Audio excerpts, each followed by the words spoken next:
Namo Adita Pha, good morning. Thanks for joining me for our daily practice check-in. Listen, listen, listen. This beautiful sound calls us back to our true home.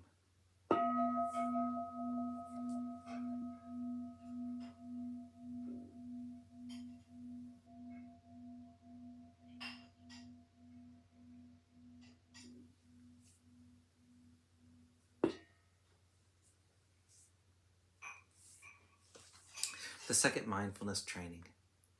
Aware of the suffering caused by exploitation, social injustice, stealing, and oppression. And vow to cultivate loving kindness. Learn ways to work for the well-being of people, animals, plants, and minerals. I will practice generosity by sharing my time, energy, and material resources with those who are in real need. I'm determined not to steal and not to possess anything that should belong to others. I will respect the property of others, but I will prevent others from profiting from human suffering or the suffering of other species on earth.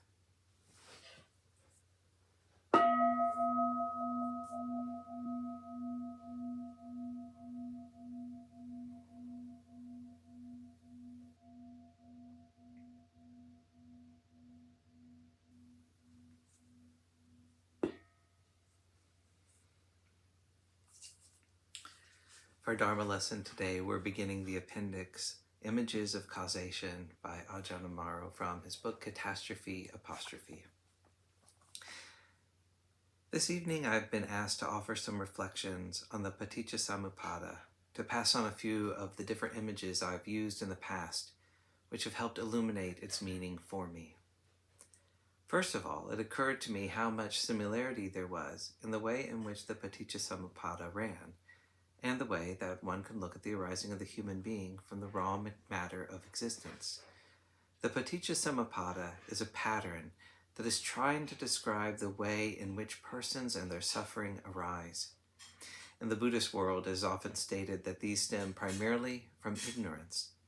However, as the Thai meditation master Venerable Ajahn Mun pointed out in his discourse Muttadaya, the primordial heart is the mother and father of ignorance. That is to say, these arisings depend on ignorance, but ultimately it is out of suchness, the unconditioned, that persons and their problems appear. And when you consider the nature of matter, you can reflect that it is from this same suchness that it too emanates. When you begin to look down at molecules, and then atoms, and then subatomic particles, you find that there is a limit which the ability to measure and the conceptual mind cannot reach beyond. At this quantum limit, the most minute and primordial particles that are known and talked about have all kinds of weird qualities which won't correlate with the physical world as we know it at the unassisted sensory level, for which they coin terms like wavicle, strangeness, and charm, and beyond them there is nothing that can be described. Past this limit, space and form, energy and matter appear to merge, to become unified and indistinguishable. They use terms like the plenum and quantum foam, virtual particles existing briefly as fleeting fluctuations in the fabric of space-time, to describe this primordial level of physical reality. This is the suchness of physical existence, and its nature is beyond the measure of the thinking mind.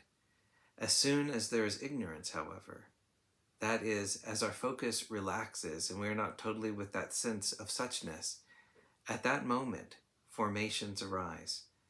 Out of this all-pervasive, seamless web of suchness, there emerges that which can be labeled and divided, waves and particles, quarks and muons and gluons, hot and cold, this and that.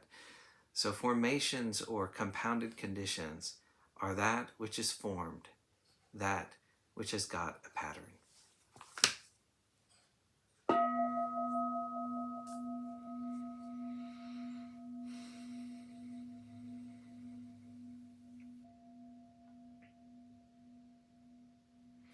May all beings be well. May all beings be happy. May all beings be peaceful.